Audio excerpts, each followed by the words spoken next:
मसीह के साथ एक होना, ये सीरियल है। फितरत और ज़िंदगी किताब का नाम है।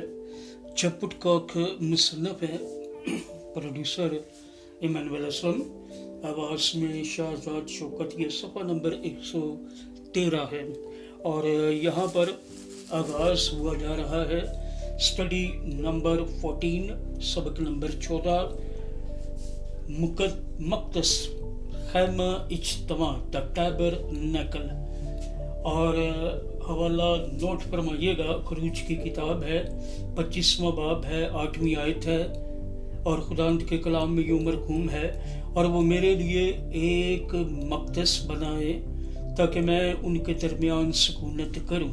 खुदावंद के पाक कलाम के पढ़े सुने जाने पर उसकी बरकत नाज़िल हो। सब कहिएगा आमीन। खुदावंद का शुक्र हो। अगले चंद असबाक में हम सिलसिला अव्वल और दोम यानी मसीह के साथ एक होने के मुकम्मल मुतालात के खुलासा के तौर पर मक़दस को देखेंगे। मिस्र की गुलामी से आज़ाद होने के बाद इसराइलियों को बियाबान से गुजार कर मुल्क मोटे कनान में ले जाया गया। बियाबान में खुदा ने मूसा को एक मक़दस या मस्कन तामीर करने के लिए हदायत दी। मक़दस ने लोगों को अपने गुनाह की कुर्बानियाँ देने के लिए एक रास्ता फराहम किया, और वो ऐसी जगह थी जहाँ खुदा अपने लोगों से मिलता और उनके दरमियान रहता था।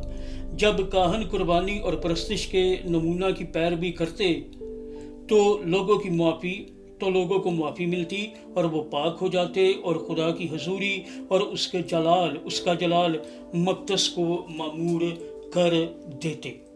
वाह, वंडरफुल। अगला हवाला है, और हवाला नहीं बल्कि उससे पहले हेडिंग है द डिज़ाइन, नमूना। खरूज की किताब है, 25 बाब है, 9वीं आयत है और खुदावंद के कलाम में यूं मरकूम है, और मस्कन और उसके सारे सामान का नमूना मैं तुझे दिखाऊं, ठीक इसी के मुताबिक तुम उसे बनाना। खुदावंद के पाक कलाम के पढ़े सुन जाने पर उसकी बरकत नाज़िल हो। सब कहिएगा आमीन। खुदावंद का शुक्र हो। हकीकत के अंदर हम यीशु के वसीला दाखिल होते हैं। वो हमारा नया और ज़िंदा रास्ता है। वो हमारी सच्चाई, हक और ज़िंदगी है। वो सच्चाई की तरफ हमारा दरवाज़ा है। मसीह के साथ एक रूह होना के असबाक के सिलसिला अव्वल में हमने यीशु पर ईमान के वसीले रूहानी हकीकत में दाखिल होने के बारे में देखा। बेशक मसीह के साथ एक होना सीरियल है।